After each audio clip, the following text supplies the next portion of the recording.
काशी सीधे सारा गढ़ गौरा डूबा रहा शोक में सैर अभयापुर की अभोरी किए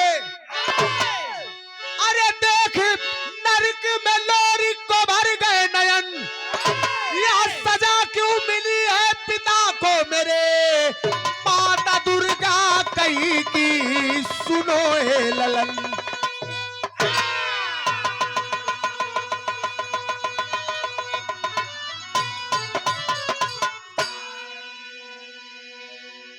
कर्म कोई करे व्यक्ति इस लोक में होगा लेखा जोखा उसका परलोक में।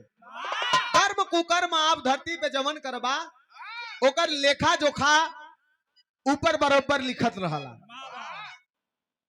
और लोग कहलन कि भगवान बड़ा बरियार दुख दे देलन। वो दुख ना हो वो कोनो जन्म का आप कैसन करनी कर्म कमाई रहल कहीं न कहीं से कोई चूक होले तो ओकर सजा मिलेला। अभोरिक लोरिक का बेटवा अभोरिक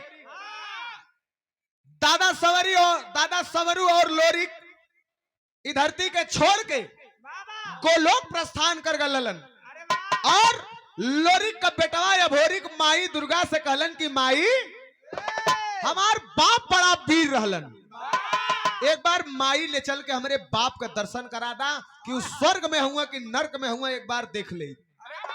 माई कहलिन कि ऊपर तब्बे आदमी जाला जब इस सांस टूटे ले मरलन लोग तब्बे जालन जिंदा केहू जाला नहीं। लेकिन लड़का जिद के गयल तो माई बेटवा के जिद के आगे हार गईलिन और यही अपने आंचल में छिपा के लेके गईलिन है।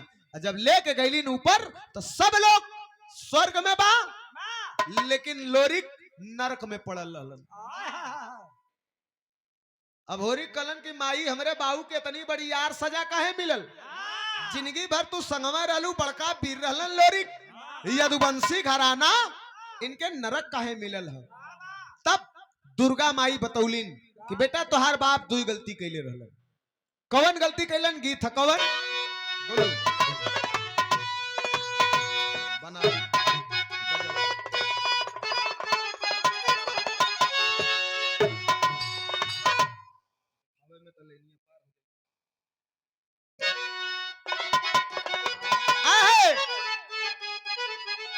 नशा कई प्रकार को होले कोई के दारू का नशा है कोई के भांग का नशा है कोई के जवानी का नशा है कोई के मेहरारू का नशा हो।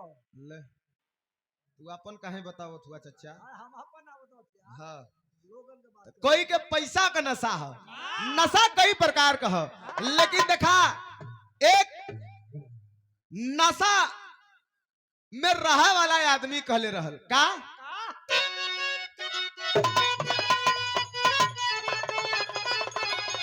अरे तो मैंने सुना है मैं खाने का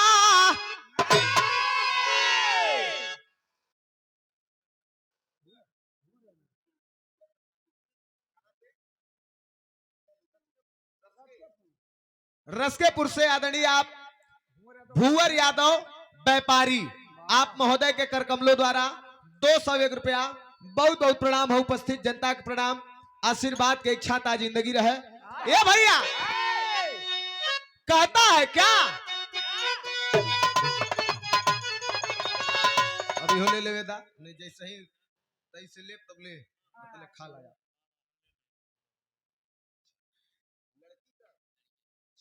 ये देखिए बर पक्ष से महफिल के बादशाह दूल्हे राजा के आप पूज्य माता जी हमरो माइये हैं। देखा माई सबसे बढ़िया रोलिन धरती पे भगवान से भी ऊंचा दर्जा देवल गल मतारी के।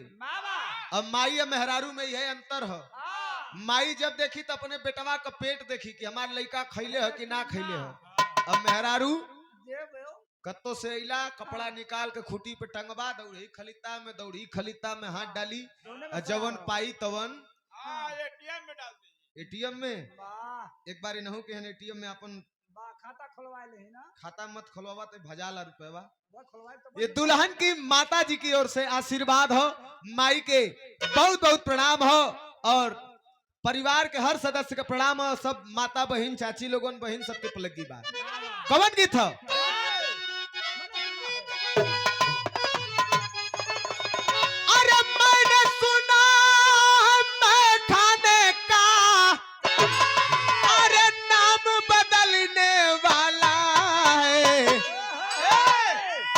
बोतल खोल के सामने रख दो, जाम बदल दिया।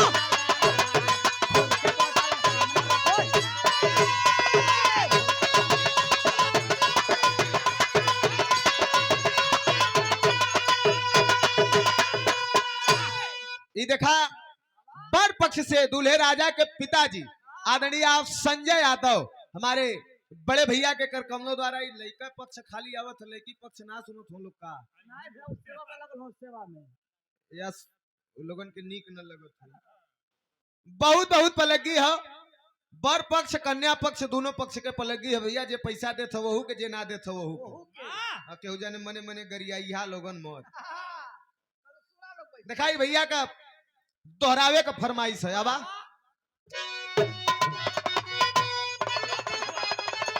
अरे मैंने सुना मैं खाने का अरे नाम बदलने वाला है। अब बोतल खोल के सामने रख दो, जाम बदलने वाला है। बोतल खोल के सामने रख दो।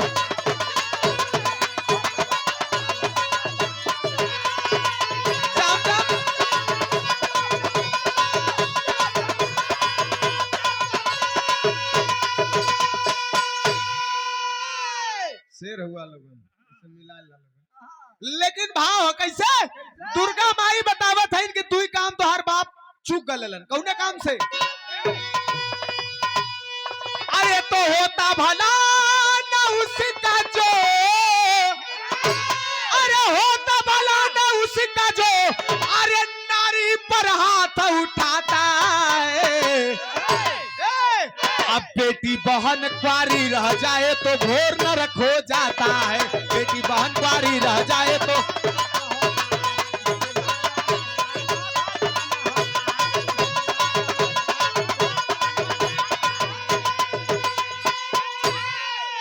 ए भैया दुर्गा माई कहलिन कि अगर धरती पे इंसान बन के आयल हुआ वो आदमी तो दो ही काम से चुके न। पहला मर्द हो के कबो औरत के ऊपर हाथ न उठावे, और दूसरा आना जाना तो भगवान के हाथे में हो। लेकिन अगर पुरुष बन के धरती पे आल हुआ तो हो सके कोशिश करे कि अपने जीते जी अपने बहन बिटिया का कन्यादान कह देवे के चाहिए। लेकिन ये दोनों काम से तो हर बाप चूक गल। अवधेश भैया गजाधरपुर से 101 रुपया। बहुत बहुत प्रणाम हो आपके उपस्थित जनता का प्रणाम। 501 रुपए का पुरस्कार परम आदरणीय आप हरिनाथ यादव सदहा के धरती से, आप पूज्य महोदय हरिनाथ यादव ग्राम सभा सदहा, बहुत बहुत प्रणाम है। 501 रुपए का आशीर्वाद। अब होरी कहना तो अभी बतावा हमार बाबू नरक में से निकली है कैसे। तब कहलन कि पिता तेरे एनपी को, पिता तेरे एनपी को थे बहन बोल के लाए। पिता तेरे एनपी को थे बहन बोल के लाए। हो गया है नरकिसी में कि ब्याह नहीं करवाए। कहा सुना नाते में लोरी का अनुपी सड़ुआइन लगत रहल, लेकिन ओके बहिन मान के लेके अइलन बोहा में। ओकर आज तक बियाह ना कैलन, उ बुढ़ौती आ गयल है, लेकिन आज भी उ कुआरिये हो। तब होरी कहलन कि माई तब हमें करे के का हुई। तो के करना ही है हुई कि अरे पिता से अपने बिगड़ा काम संभालो बेटा। पिता से अपने बिगड़ा काम संभालो बेटा। बिलखते नरक कुंड से तू निकालो बेटा। जवन काम बाप न करे वो काम बेटवा कह दे तब बहादुरी है।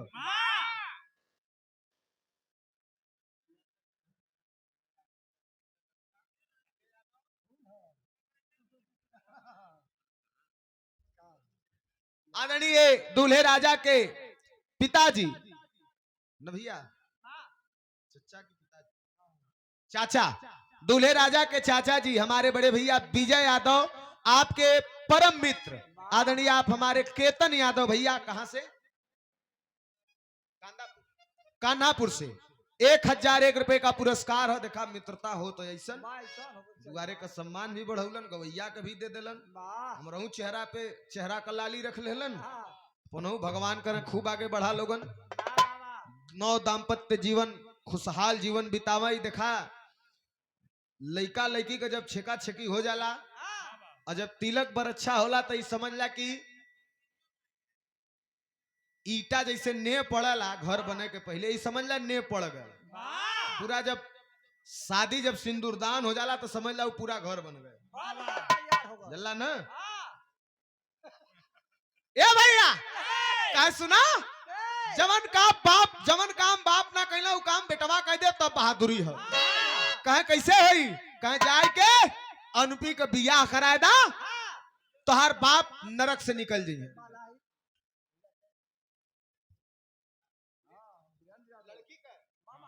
ये देखिए कन्या पक्ष से पहला पुरस्कार हो, कन्या पक्ष से लड़की के मामा जी आदरणीय आप वीरेंद्र यादव, आप पूज्य महोदय।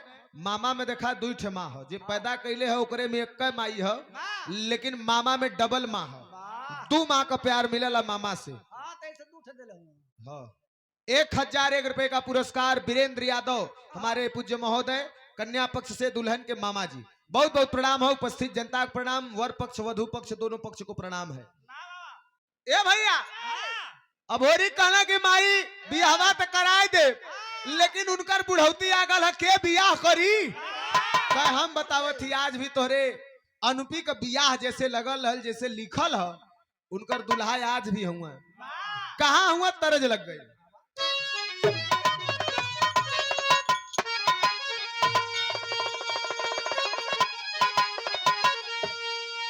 अबे तो यहाँ बैठ, हमारा मोबाइल लेके काट दे लाइव, लाइव काटो, इधर लेके बैठो मोबाइल। सबको जो जरूरत हमें मेन में वही में तो लोगन बैठ के मुंह में पान लेके आवा। ये गीत का नाम था गुरु जी का, कैसे अरे तपिया परदेसवा नवावे अंगनवा नाना, कैसे यही से सटना रहा। अरे तपिया परदेसवा जेठान नहीं आरवा, अरे भसुरु सुतल मचान पे हम बिकाई गईली कबीरा पान पे, हम बिकाई गईली।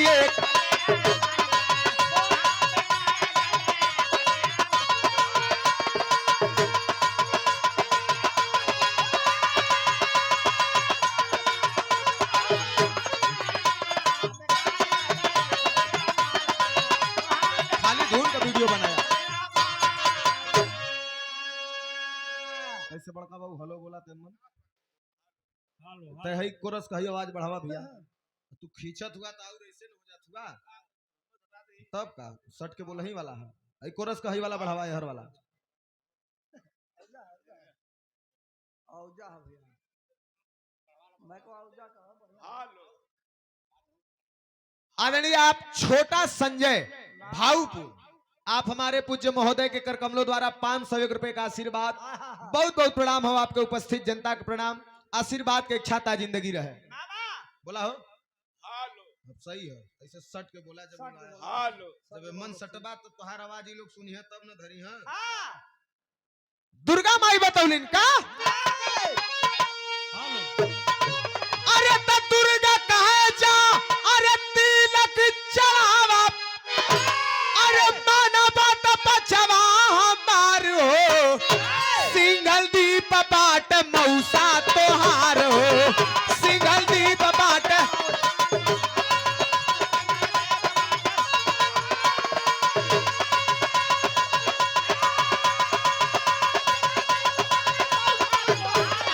अरे जिया जिया बुढ़ऊ,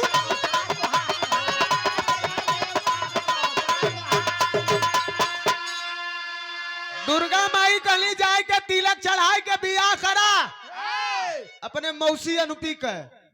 कहे कि कहाँ हुआ, कहे सिंघल द्वीप, सिंघल द्वीप में हुआ। कहे माई चिन्हब कैसे, तो सुना कहे कि अरे नाम सुदर्शन चौथा बनऊ मरिया, चौथापन हो, बुढ़ौती हो, और नाम उनकर सुदर्शन हो, सिंघल द्वीप में हुवन। एक निशानी और सुना, कहे कि अरे नाम सुदर्शन चौथापन उमरिया, अरे हाथवा या गोड़वा में ये कहू या मुरिया, हाथवा न गोड़वा में ये कहू।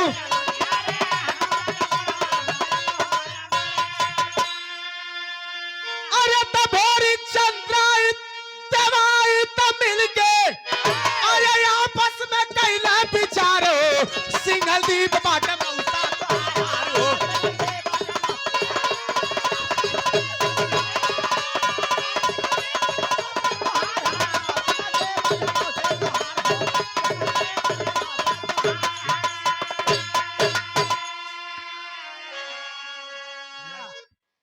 हमार काम हो छड़क कूदत, तो लोग नाइट लेवल अपन संभारा, तू अपन बचावा का करी तब के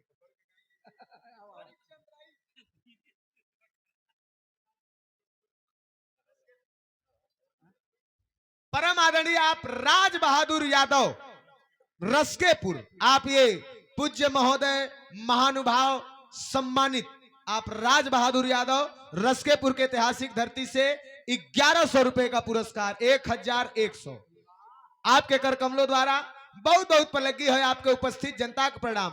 दुर्गा माई कहने की बेटा सुदर्शन नाम है, चौथापन उम्र है, हाथे और गोड़े में एक कोई अंगुरी हो ना, बहुत दूर तक ना देखलन, एकाक दू हाथ भर एकाक लाठी भर उनके निगाह से लौकले, ज्यादा दूरे तक ना देख पावल।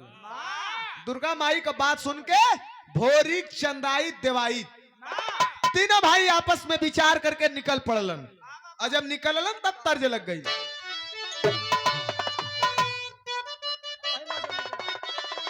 आए रामदेव गुरु जी का मैं कि अरे हम हई बाहरे रामदेव गुरु जी, बुल्लू गुरु जी बिरहा होए तो लोगन अपने में लड़ाई के काम है। बिरहवा रामदेव गुरु जी कहें कि अरे हम हई, अरे हम हई, अरे हम हई मजनू का यार प्यार सिखलाई दे गोरी, हम हई मजनू का यार प्यार सिख।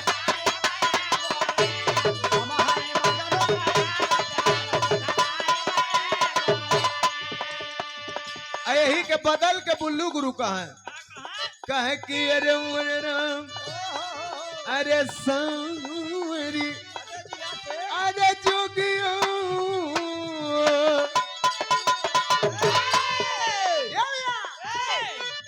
कहे खाई गलू, अरे खाई गलू, अरे खाई गलू लंगड़ा याम दाम गैया ते बुच्ची रही, खाई गलू लंगड़ा याम दाम।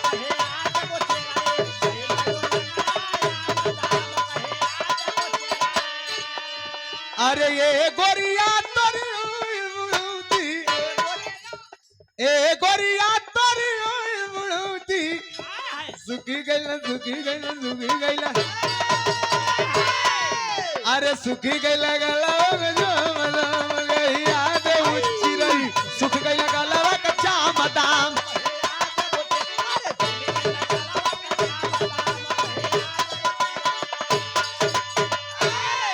वाह, ये देखिए बर पक्ष से दूल्हे राजा के बड़े भैया आप ब्रिजेश यादव, आपके कर कमलों द्वारा 501 रुपए का पुरस्कार। बहुत बहुत प्रणाम हो, आपके उपस्थित जनता का प्रणाम, आशीर्वाद की इच्छा ता जिंदगी रहे ये भैया।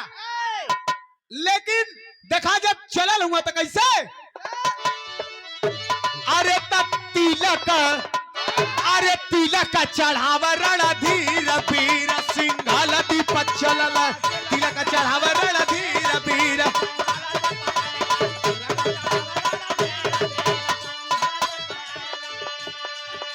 तिलक चढ़ावे बदे चल दलन, अब होरी दवाई चंदाई, आज जब चले लगला तब तक अनुपी बिचवा में आके बोल देलस, अरे चलत समय बोली अनुपी बचनिया,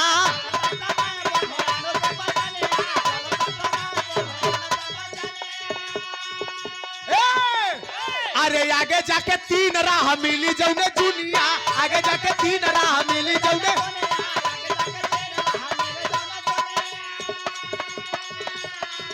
अरे धैली अभी चली लकीर चल लगना जब तो अनुपी पीछे में कलश किए बेटा जात हुआ तो जा लोगन रोकब ना लेकिन सुना चलत चलत चलत चलत आगे आगे जब रास्ता पे जाइबा तो 3 ठे रास्ता मिली तो तहीने मत जाया बाएं मत जाया वह बिचलकी वाली धय के जाया आगे गईला तो 3 रास्ता मिलल जरूर लेकिन जब 3 रास्ता मिलल तो भयल का अगर तहीने बाएं जाइबा तो कहाँ जाई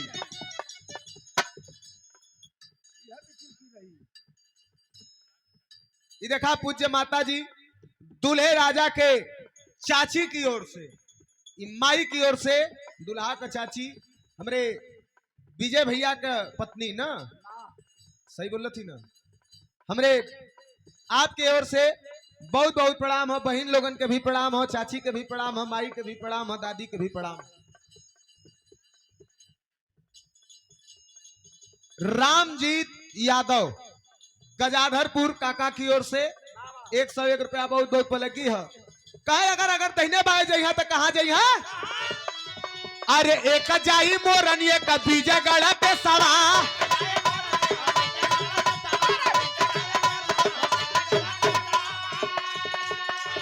अरे दुनहु नगरिया में होई चले सवा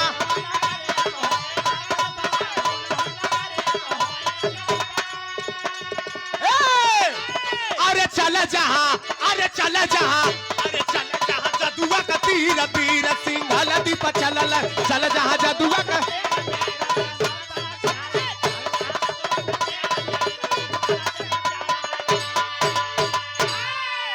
ए भैया अनपी कलश के सुना अगर दहिने जाइबा बाएं जाइबा तो एक जाई मोरन एक जाई विजयगढ़ दुनहु नगर में तोरे बाप का दुश्मन हुवन जाए के चल जाइबा लेकिन मुदई मिली है तो लड़ाई होए लगी दोनों जादूगर देश है तो हर बात में जल्दी ठीक नहीं सबके समझे लायक बात हो हर बात में जल्दी ठीक नहीं जल्दी का होता काम बुरा बड़े लोग कह गए हमेशा जल्दी का अंजाम बुरा जल्दी में देवाजी तभोरिक अनपी की बात ना सुने असल मगर सुना था चंद्रजीत तिराहे पर जा दिया दखल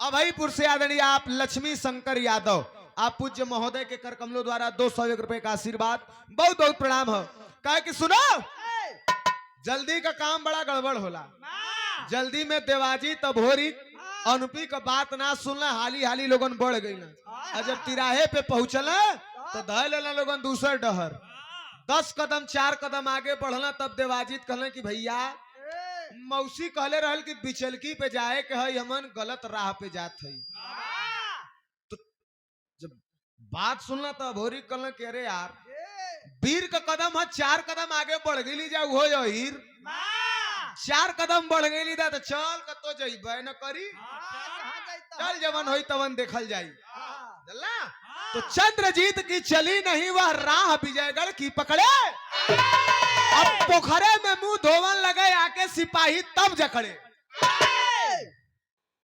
रास्ता लोगन के समझ में आयल नहीं चल गिना लोगन विजयगढ़ बड़ा सुंदर बगीचा रहल और बगीचा के बगल में बड़ा सुंदर पोखरा रहल जब देखल त अभोरी चंदाई देवाई तीनों जाने कल यार पोखरा तो बड़ा नीक है आवा तनी हाथ गोड़ मुंह धो के आराम कर लेवल जाए के वैसे ही जैसे चुल्लू में पानी उठाए के पोखरा में से मुंहे पे छप दे मरते हुआ अतले 2 ठेहर से आए के सिपाही धैल जब धैला तब भैल का टेरी में कहना हो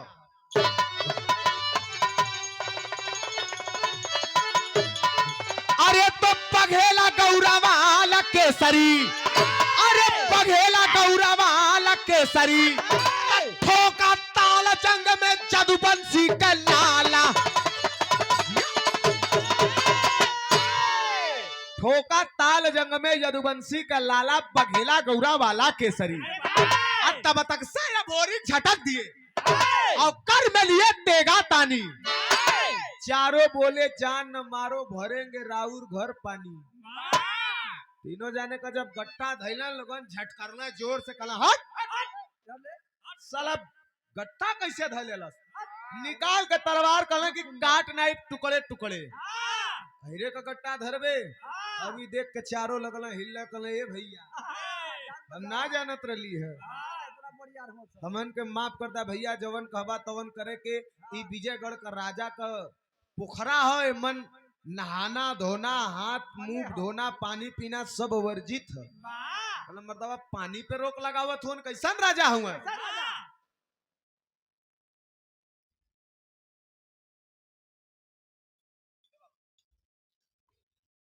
जिला पंचायत सदस्य महोदया आप देवा पार के धरती से दूल्हे राजा की मौसी आप मौसी के कर कमलों द्वारा जिला पंचायत सदस्य हैं आपके कर कमलों द्वारा 501 रुपए का आशीर्वाद हो मौसी के बहुत बहुत प्रणाम हो मौसा के हर नहीं आयल तो जरूर हुई है सिंघल दीप ना न पहुंच गल हुआ ए भैया यार कुल सिपाही का जान बचल छुटल भाग के अलन कुल दरबार में विजयगढ़ के राजा के पास आय के कुल हाथ जोड़ के कल सरकार हमहन के माफ करा हमहन नौकरी ना करे के कल काहे रे कल रे पोखरा पे 3 ठे ऐसा आयल हुआ खूब देखत बनत है जना था कि साक्षात ब्रह्मा विष्णु महेश उतर के आल हुआ तीनों त्रिदेव नियर लगत हुआ क्या खूबसूरती है क्या पर्सनालिटी है पहलवान हुआ कुल कंटुट्टा आय हाय कैसे कहा गीत है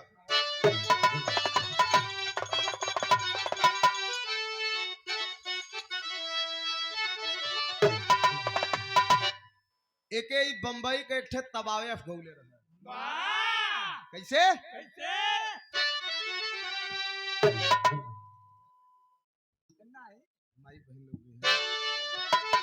कहे कि अरे हाथ में मेहंदी मांग से दूरी बर्बाद कजरवा हो गईले अरे हाथ में मेहंदी मांग से दूरी बर्बाद कजरवा हो गईले अरे बार बलम बिना निदियो न आवे अरे बार बलम बिना निदियो न आवे करवट में सबेरावा हो गईले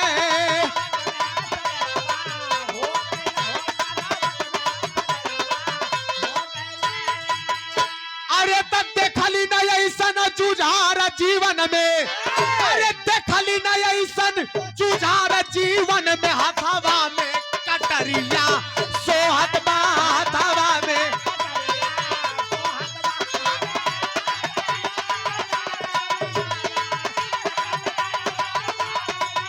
हथवा में कटरिया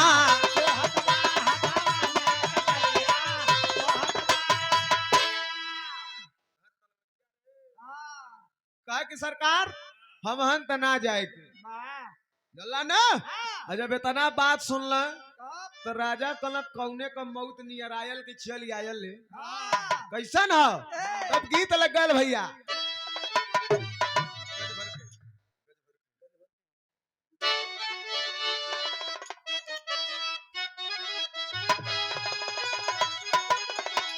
कि गजब भर के अरे गजब भर के गुजारिया गजब करो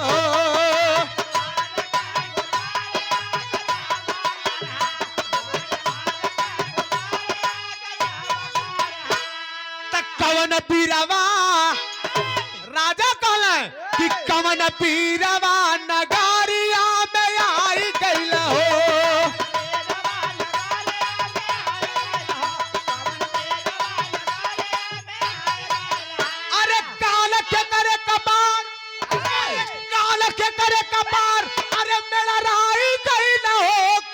पीरवा नगारिया आई गइल हो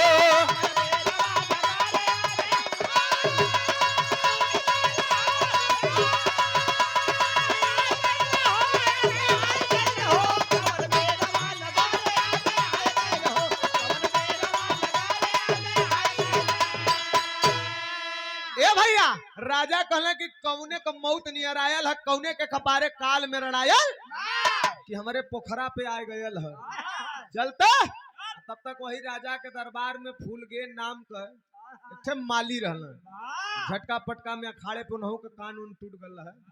कहला सरकार बात रुका हम जात है ना। तब तब माली फूल गेदा अरे तब पीड़ावा उठावल सैनिक वाला साजा सा बत्तान पे सजावल।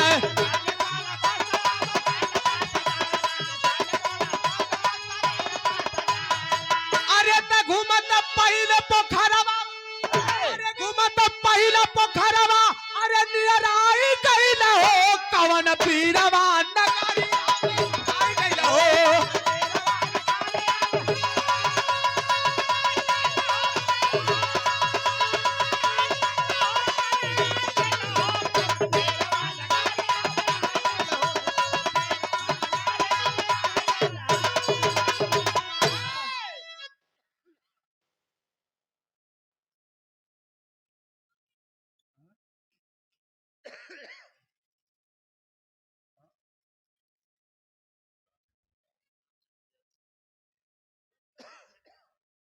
परम सम्मानित सुंदर पुष्पहार और पुष्प के पंखुड़ियों में गुथा हुआ प्यार दुलार आशीर्वाद और सुंदर अंग वस्त्र जाड़ा का जुगाड़ साल और 501 रुपए का आशीर्वाद आप रामचंद्र यादव गजाधरपुर के धरती से बहुत बहुत पर लगी है उपस्थित जनता का प्रणाम है।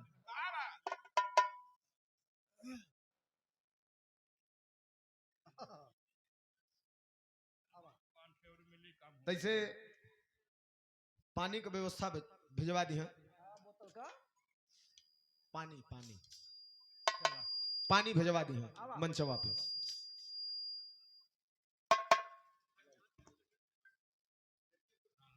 ये कन्या पक्ष से दुल्हन के बड़े पिताजी परम आदरणीय आप हरिनाथ यादव आपके कर कमलों द्वारा आशीर्वाद 501 रुपए का आशीर्वाद बहुत बहुत प्रणाम बा। वर वधु के शुभकामनाएं बा। ए भैया सैनिक वाला साज सजाए के फूलगेन झूमत यही पोखरा पे बनायल की देखते उधार दिया। जब तीनों के देखलन देख के कहलन अरे बाप रे बाप इन्हन से तब पार हम नहीं पा सकीला हमारे काम नहीं ख। तुरंत सैनिक वाला साज उतार के गईला बगीचा में ले फूल तोड़ल अब बनौले 3 ठे खूब सुंदर हार सुंदर माला बहनाए के ले जाए के चित्तीनहुन जाने के नटई में पहिरा के कहला कि बाहरे वीर अरे वाह कहला अरे वाह देखता बना था जना था कि साक्षात देवता लोग धरती पे उतर के आयल हुए। अरे वाह जब ये हीर लोगन के पड़ल गर्दन में हार और फूल के तुम्बा हो गई छाती फुलावल वाला लोग की कहला हाँ एक जाने मन ऐसे हो गई जल्ला ऐसे होगी ना शेखर तेनाली रामन मत बना। अब माला पहिराए के लगल पूछा कि भैया तू लोग कहाँ से आवत हुआ का परिचय है। ये तीनों जाने कहले के हमन के चीन ला हमन गढ़गौरा से आवत है। आई देखा लोरी का नाम सुन ले होबा कहला अरे बाप रे बाप बड़ा वीर रहना दुर्गा माई के पुजारी यदुवंशी घराना लोरी कह हाँ हम उन्हीं का लइका है कह बस बस बस इतना चाहत है। चुपचाप गईला राजा के दरबार में कहला कि सुना तोहरे मुदई का बेटवा हुआ कह मुदई का कह हाँ उदई का नहीं मुदई का कह केकर कह लोरिक का। जब ये बात सुनलन जब ये बात सुनला विजयगढ़ का राजा कहला कि मुदई का बेटवा एकदम बच के न जाए काट ला गर्दन। सैनिक सजा के चलल हुआ तब तक वही 3 भाई में ले एक भाई कलश के भैया होशियार हो जा मनला नहीं मौसी का बात आए गईला मुदई के देश में तब मुदई के देश में देखा उदई का करल जल्ला एक काम करा का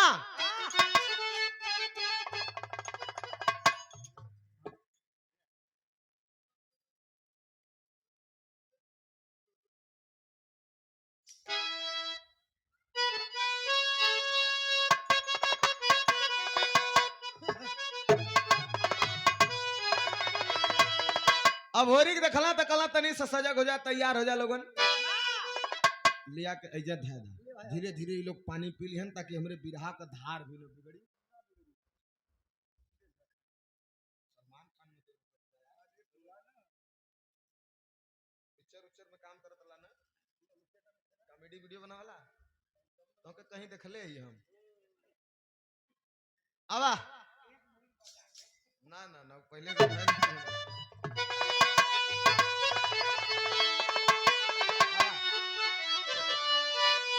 अरे तकाला भोरी,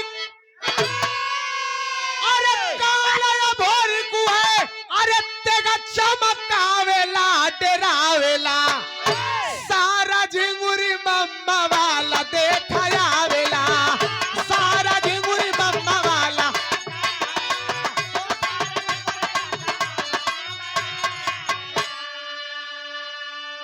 लोरी का सार रहला झिंगुरी, झिंगुरी का सार रहला विजयगढ़ का राजा।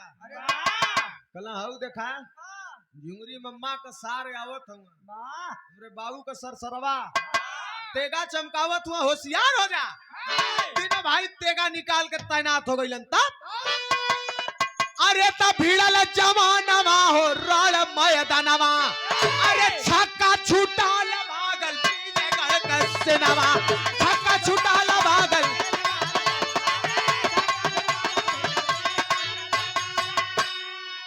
अरे तब विजयगढ़ का राजा भागल, अरे अपन जनवा बचावेला नयावेला, अरे अपन बिटियू करुन में पठावेला। लड़ाई लगला जब तीनों ओर से वीर चलावे लगला तेगा मारत काटत खरियान मचा देलन। विजयगढ़ का राजा चलल भाग भाग के आल महल के अंदर हाफत ह एकदम हाफत ह। तले विजयगढ़ का राजा का लड़की जमन रहे कलश के रे बाबू कैसन हफरी तो चलत बाहर मोछ लटक गयल का बात है कि बिटिया बाप से भी ना जीतली आज बेटवन से भी ना जीत पौली मोछ झुक जाई। कहा कैसे कहा लोरिक से भी ना जीतली आज झटका पटका में उनका लड़का आयल हुआ हमारे राज्य में उन्होंने से ना जीत पौली भाग पर आए के लिए अब मोछ हमार लटक गल यही बदे जना था मोछ अब कट जाई। ए भैया उनके लड़की का नाम रहल विशेषरी। कल सुना मुछिया खड़ा काला बहना तुम्हारी जतिया हम बना देते चलल है विशेषरी। तब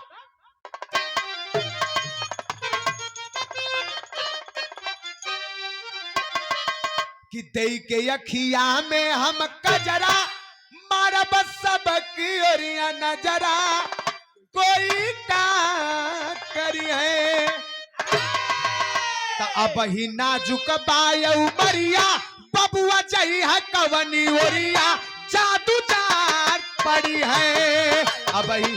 अरे बा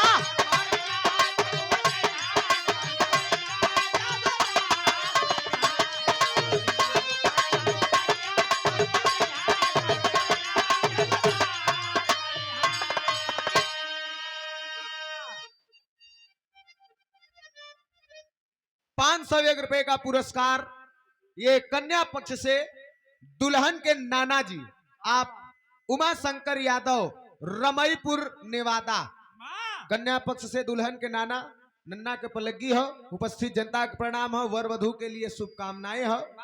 ये भैया चलल है विशेषरी और जब विशेषरी चलल तो विशेषरी के चंद्रजीत देखल तो समझ गए कि दाल में कुछ काला हो। अरे चाल समझ के चंद्रजीत खोहा में गए लुकाई हो खोहा।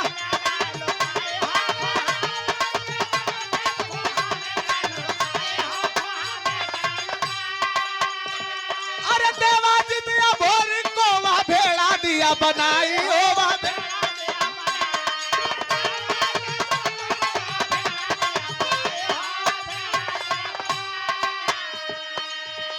नवलस गरवा में फसरिया बंद कई दिहलस कोठरिया जादू जान पड़ी है। नवलस गरवा में बंद कई दिहलस कोठरिया जादू जान पड़ी है।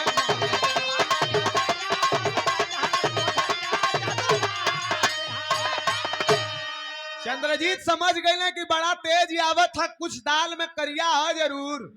मौसी बतौले रहल कि जादू का देश है। तुरंत वही दरिया एक ठे खोहा रहल, वही खोहा में कूद के लुकाए गई। अब दुई मिला भेटा गए, तू जाने जल्ला देवाजित अभोरी अब मरलस जादू, मार के जादू बना देलस भेड़ा। लगन लगन वही में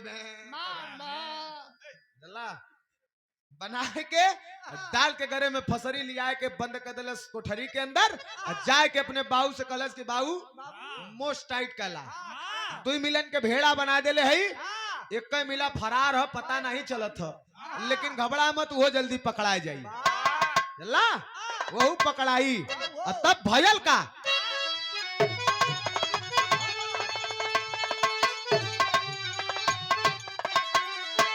चंद्रजीत बैठल खोहा में सोचत हुआ कि दुई भाई तो जादू में फंस गई ना, अभी लोगन के छोड़ाना भी जरूरी है, मौसी का बियाह भी कराना जरूरी है।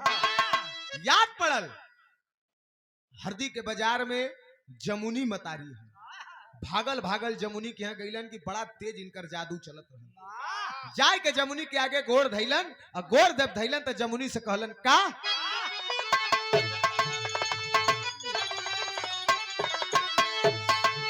कैसे हल्का से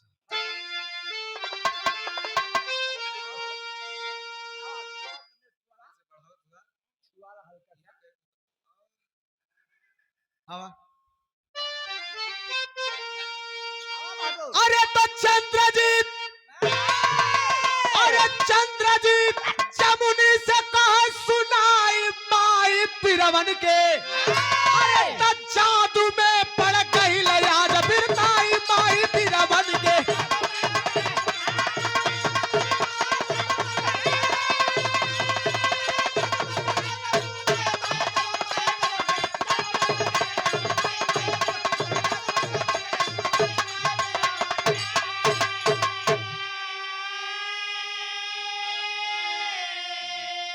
गजाधरपुर की ऐतिहासिक धरती विजय बहादुर यादव, आप टेंट वाले बड़े भैया की ओर से यहाँ पर जितना व्यवस्था लगल है टेंट का, सब आपको हो हमारे विजय भैया आपके कर कमलों द्वारा 101 रुपए का पुरस्कार, बहुत बहुत प्रणाम। जकरे केहन तिलक बरच्छा बियाह शादी जन्मदिन तिरही बरही जो पड़े भैया से संपर्क जरूर कर ली।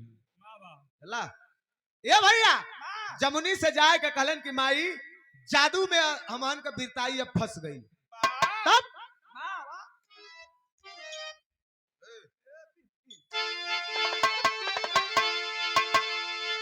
अरे तो चंद्रजीत के बात पे जमुनी चलो भाई हाली हाली हो, अच्छा के विजयगढ़ पोखरा ऊपर डेरा दहली डाली।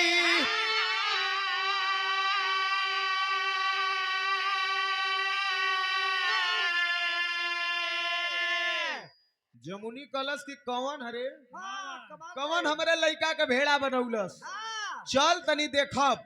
आय के विजयगढ़ पोखरा पे लगल घूमे, हमें चिन्हाए बच्ची। चंद्रजीत कलम माई हुआ जवन झूमत ह उहे दोनों भैयन के बनौला सब भेड़ा। जमुनी कलश की बस बस बस तनी से तय कोनो झगड़ा खोरचारी खाली खोज दे, ओकरे बाद न बतावत है। और झूमत उतर हल तले चंद्रजीत अगवा जाय के धैला कलाई चाप के धय के ऐठ दे आही माई आही बा कह के उ विशेषरी रह गई। तब तक चंद्रजीत हाथ छोड़ कर झटके से गायब हो गई, और जमुनी आ गई सामने। तब अंतरा अरे गुस्से में हो विशेषरी, तब अरे जादू दिया चलाई हो, अरे छटपट लइका यही रे कह पहले गयल पराई।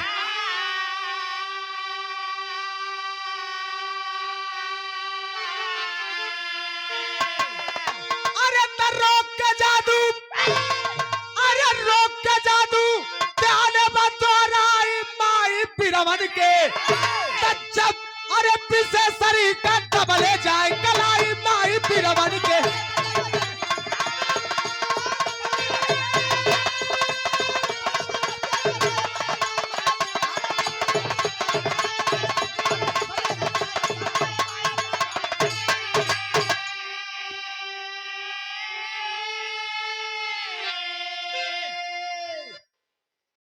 विशेषरी जवन है गुस्सा में होके जादू चलौलस, और जब जादू चलौलस तो हीरे के लइका तुरंत छरहर फरहर, हीरे के लइका कुल बड़ा तेज होलो, तुरंत किनारे हो गई, और जमुनी बीच में आ गई। विशेषरी जादू मरलस और तब तक जमुनी जादू रोक देलस, और रोक के जादू दोहराए देलस।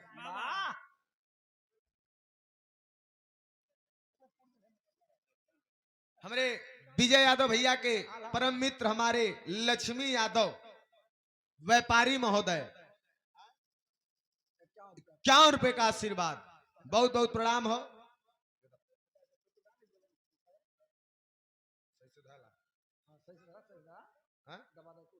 विजय यादव भैया के परम मित्र आदरणीय आप हमारे लक्ष्मी यादव व्यापारी जी, आपकी ओर से बहुत बहुत धन्यवाद प्रणाम हो। ए भैया और रोक के जादू दोहरा देलस, तब जादू को देखा भी हर मार होए लगल। कैसे? आला में कहना आप बसवरिया आला।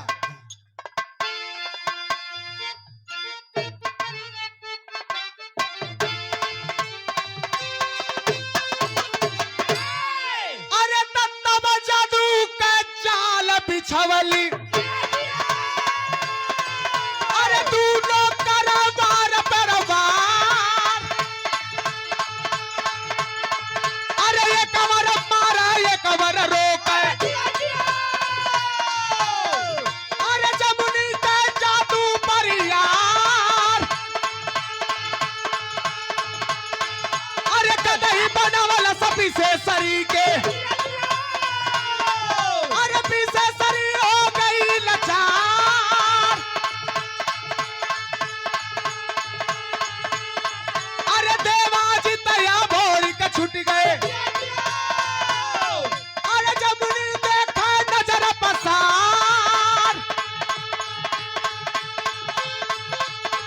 अरे तीनों लइका एक रंग के, तीनों लइका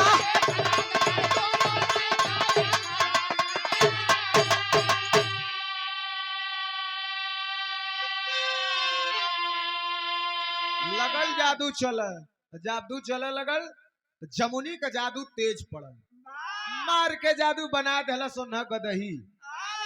हमरे लइकन के भेड़ा बनौलस न बनावा गदही, बना देलस गदही, लगली वही में छिपो कर लगली।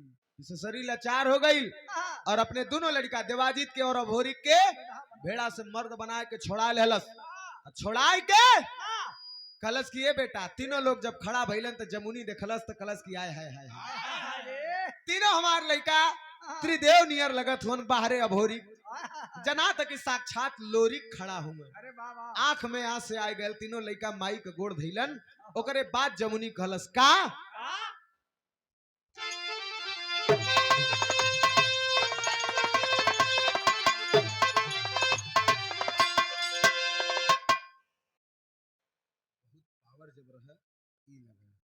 लेकिन एक आल्हा आउर गांव में कैसे जल्ला कैसे ए त राजकुमारी से कहा न लगी जमुनी,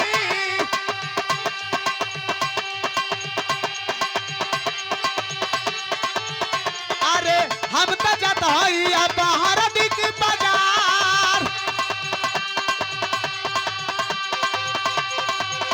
अरे कवनो विपत्ति आई है हो लड़कन पे,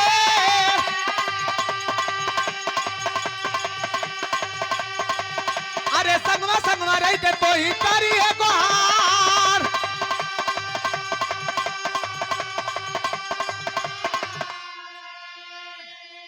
जमुनी कलश की बेटा अब हम जात हई हरदी, तू लोग अपन ख्याल करिया, तब ले जौन विशेषरी गदही रूप में रहल आय के गोड़ पे लगल माथ पटक हमरो उद्धार करा।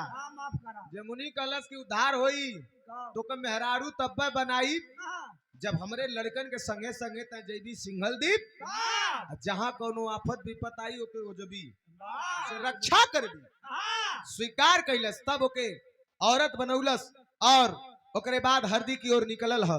तब हर तीनों बेटवा देवाजी तभोरी चंदाई तीनों लोग निकलल हुआ, साथे साथे हुआ विशेषरी। चलना कैसे अरे त सिंगल दी तैयारी तब कैला तीनों पिरावा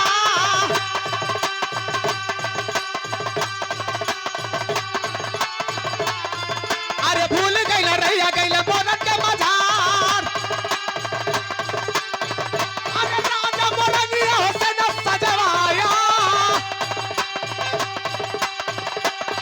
अरे राजा मोरनिया से न सजवाया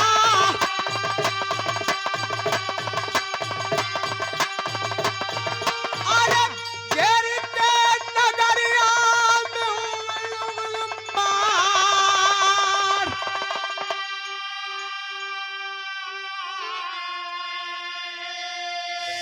सिंगल दीप के तैयारी कैलन रस्ते में रास्ता भुला गईलन आ गईलन मोरन मोरन में भी बड़ा खमच के लड़ाई भई जादू वाला काम विशेषरी संभार लेलस अब बीरन वाला काम तीनों भाई मिलके संभार लेलन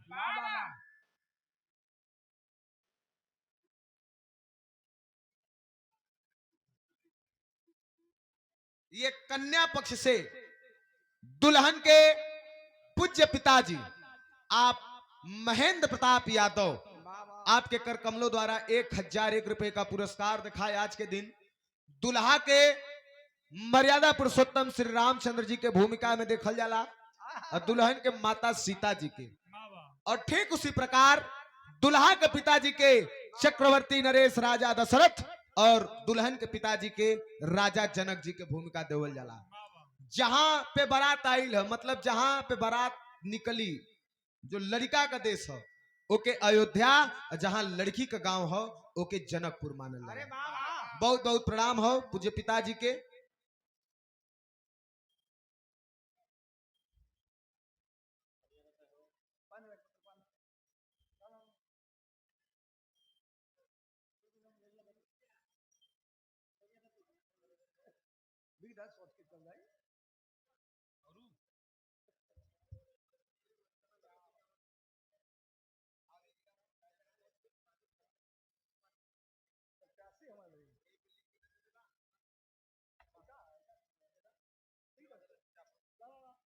लिख के दे देबा तो खरीदे बोल देम ना तो काट दो बना जोन लिखल ए भैया धीरे धीरे धीरे धीरे पहुंच गए सिंघल द्वीप और सिंघल द्वीप पहुंच के लगल पता लगावे कि कहां हुए लोगन से लगल पूछत पूछत पूछत पूछत गए लोगन कहले कि भैया यहाँ कोई सुदर्शन नाव का आदमी हुआ बियाह शादी नहीं भल जाने कहल वो गुफा में जइबा तो तपस्या करत मिली है गैलन गुफा के अंदर तो देखलन सुदर्शन बैठ के आंख बंद करके लीन हुए जल्ला हाथे गोड़े में अंगुरी नहीं हो बुढ़ापा हो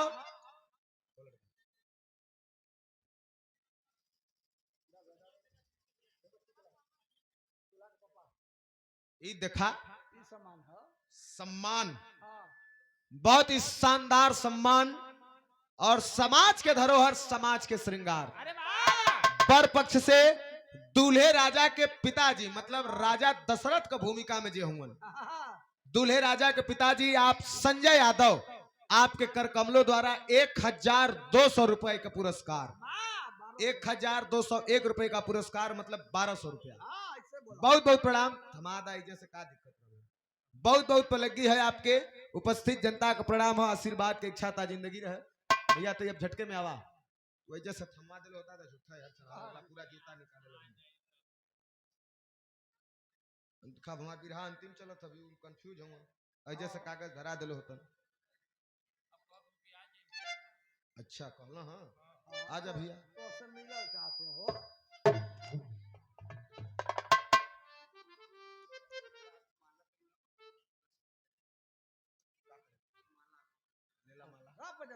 पांच छठे डाला पांच छठे 101 बोल दी लाइन तो नहीं है देवे वाला हूं आदमी काम निकल गईले के बाद कई लोग भुला जाए यह ना तो खुदा कंफ्यूज होगा अच्छा वार्ड नंबर 28 से भावी जिला पंचायत प्रत्याशी अमित यादव जी आपके कर कमलों द्वारा 101 रुपए का पुरस्कार वार्ड नंबर 28 से भावी जिला पंचायत प्रत्याशी अमित यादव इनके भैया के भारी से भारी मतों से विजयी बनाए बहुत बहुत धन्यवाद शेखर, तनी स्कैनर दे दा भैया के। बहुत बहुत प्रणाम। हमरे मोबाइलिया में खोल दा या नंबर।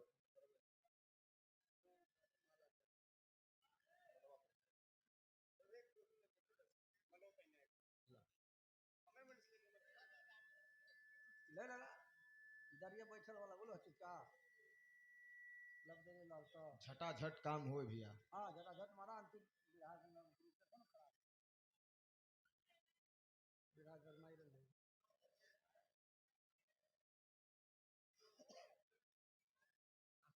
ठीक, धन्यवाद। नंबरवा हमार बता दा गुल।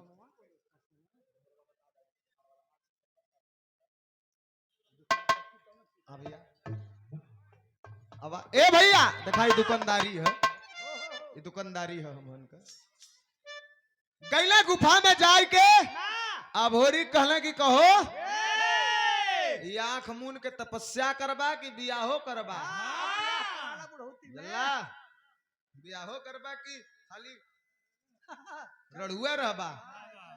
एक आंख खोल के कहला करे कौन हरे कौन है आल है बुढ़ौती में बियाह करावे।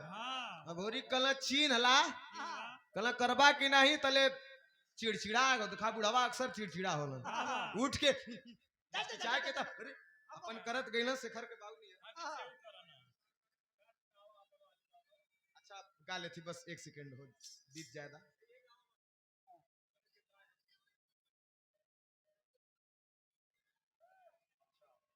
गा देती ठीक बस 2 मिनट और अब के पूरा कहले ही खड़ी है।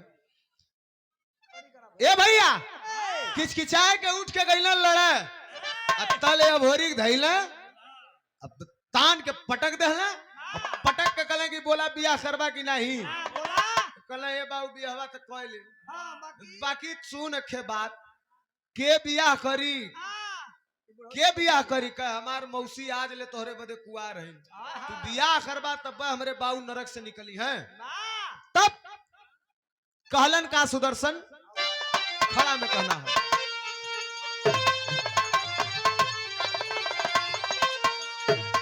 अरे सगरी उम्र बिता के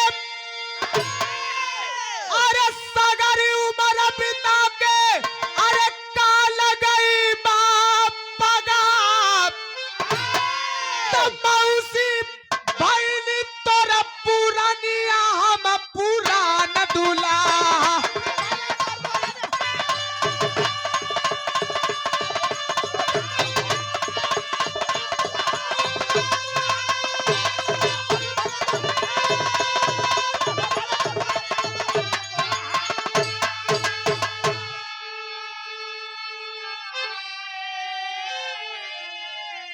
कहा यही उम्र में शादी करबे हंसी सकल संसार कहा अभोरी पिता कहा मरे पूजी कवन करारी हो।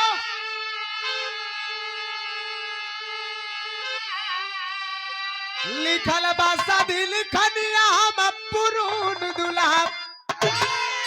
कना रे बच्ची भी हवा तो कह ले लेकिन सुन ये उम्र में बियाह करब जग जमाना समाज बड़ा ताना मारी करी हम उससे मतलब नहीं है बियाह लिखल है बियाह करना पड़ी। सज के बारात सिंघल द्वीप से तब बोहा में आई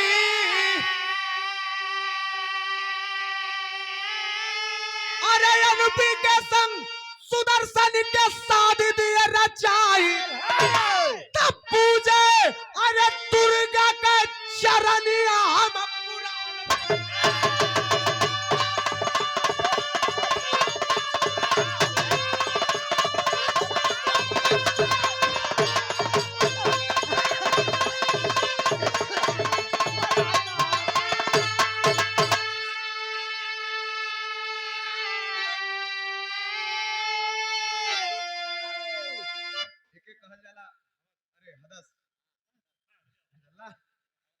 ये भैया सच के बारात सिंघल द्वीप से बोहा में आयल और सुदर्शन के सिंघल द्वीप का शादी भयल और दोनों ऊपर लोरी नर्क में से निकल के स्वर्ग में चल गिलन। भैया अब हम तोहार फरमाइश पूरा करत ही गुरु बिहारी, गुरु गणेश, गुरु रामलाल मुरबाका, स्वर्ग बसे चंद्रिका, कवि बच्चन का विजय पताका।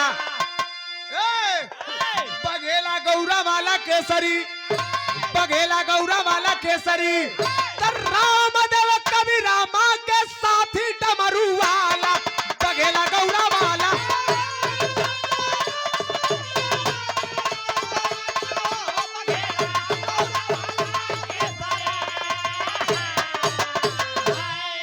एक लाइन रखाई भैया का फरमाइश है, कुंडा मिलल दौरवा मिलल।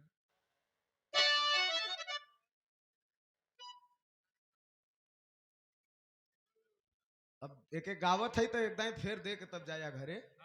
हमारे बड़े भैया केतन यादव कहाँ से विराह खत्म भइले पे एक रिकॉर्ड हो कि तुरंत हम तोहार फरमाइश गावत है। 501 रुपए का आशीर्वाद हमारे बड़े भैया आप केतन यादव जी, बहुत बहुत प्रणाम है, उपस्थित जनता का प्रणाम। देखा फरमाइश है गीत के हमरे राम दो गुरु जी गावत रहलन। कोनो दुल्ही का बियाह, कोनो लड़की का बियाह भयल, गइल ससुरे, जब ससुरे गइल तो भौजैया फोन करके कलश की का नंदो कैसन बीतल सुहाग रात, तब वो कलश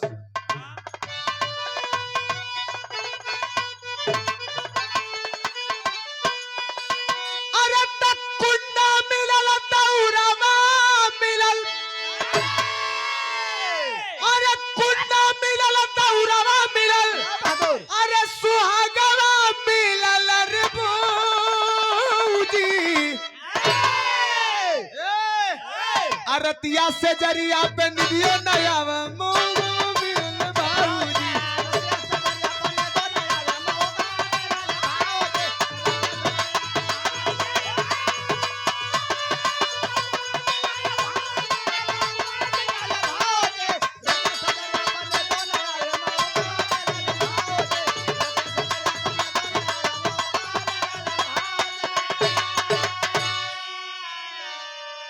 हमरे केतन भैया का फरमाइश रहल है, फरमाइश पहले नहीं लगत थे निकल गई। हुआ हुआ तो आ जाए।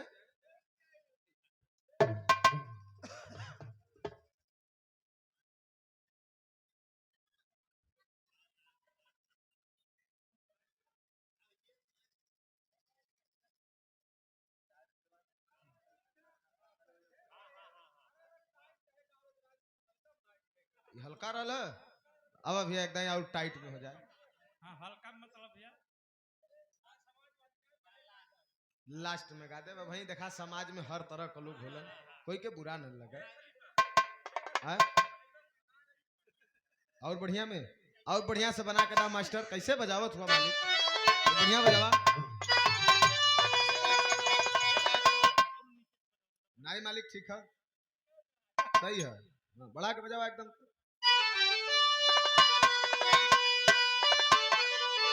अरे तक कुंडा मिलल दौरवा मिलल, अरे सुहागवा मिलल रे बूजी।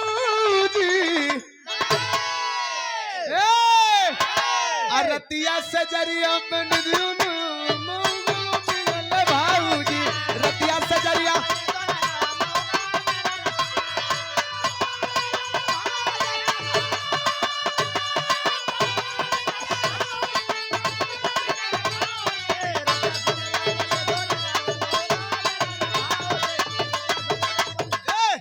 ये देखा हमरे गोलकाई यादव भैया की ओर से न भैया 201 रुपया, बहुत बहुत प्रणाम है, उपस्थित जनता को प्रणाम है, आशीर्वाद कर इच्छा ता जिंदगी रहे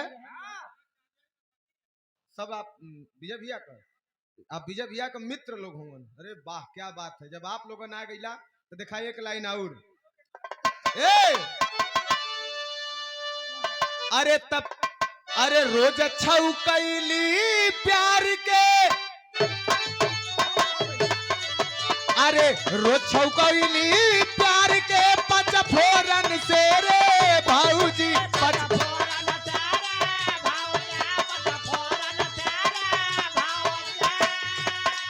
अरे छौकत तो के प्यार के, पच फोरन से रे भाऊजी, पच फोरन से रे भाऊजी। मोट हो यादव जी के जुनन से रे,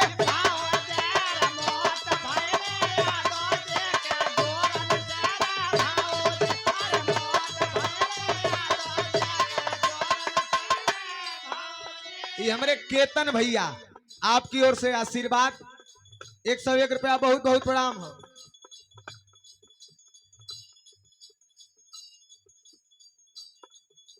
हमारे विजय भैया ना, हमारे परम आदरणीय हमारे विजय यादव भैया के परम मित्र हैं, परम आदरणीय आप राज बहादुर यादव, आप हमारे पूज्य महोदय के कर कमलों द्वारा 201 रुपए का आशीर्वाद हो, बहुत बहुत प्रणाम है। देखा एक हिरऊ गीत हो जल्ला, अरे पलटा जैसन रगड़ रगड़ के, अरे पलटा जैसन रगड़ रगड़ के पर चमकाई दिए ना, सैया मिलल पलटहरा, सैया मिलल पलटहरा रे भाभी जवानी में पानी मिलाई दियो ना, सैया मिलल पलटहरा रे भाभी।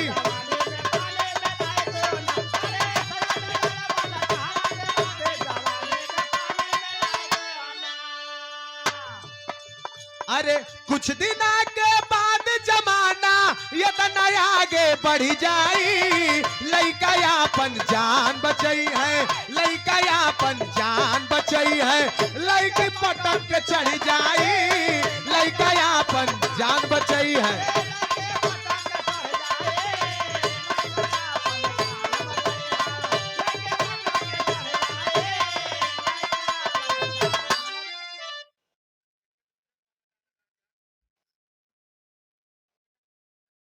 दीपक यादव बभनपुर कोयरीपुर के धरती से 101 रुपया बहुत बहुत प्रणाम।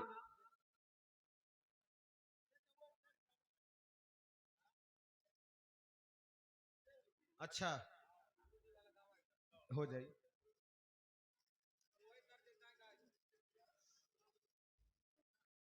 हमारे विजय यादव बड़े भैया के अजीज मित्र परम मित्र आप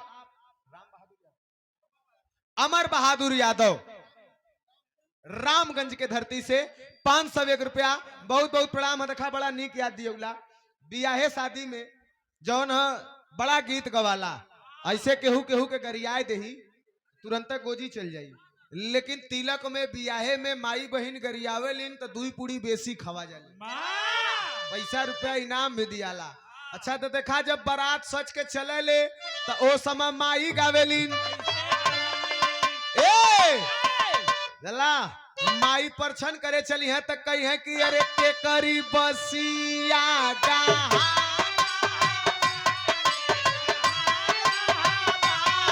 अरे कवन दुलरू बियाहन आ छुटी गई खोई छा लेरुआ छटक गई, अरे खू खू खू खू हसन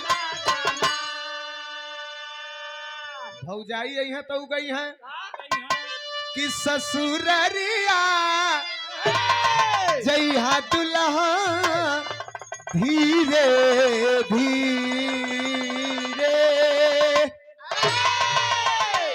बारात जब पहुंच जाई तो सास जब परछा चली है तो गई है कि छोटी मुंह की घर की दुआरी लमहर दामाद हो, छोटी मुंह की घर की दुआरी लमहर दामाद हो, तनिए कहनी हुराए दुल्हा, तनिए कहनी हुराए दुल्हा परीक्षा बलीलार हो। जब हर जब अंगने में पहुंची है दुल्हा नैहर का लोग कही है गाड़ी हम ना गावत थी बतावत थी भैया लोगन बदे इनकर यह फरमाइश है का गई है।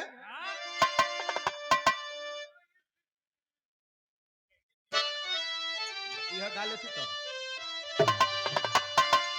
गई है कि अरे माई सिखमली ना सहुरवा जनाला, अरे सेनुरवा हो दुल्हा धीरे से डाला, सेनुरवा हो।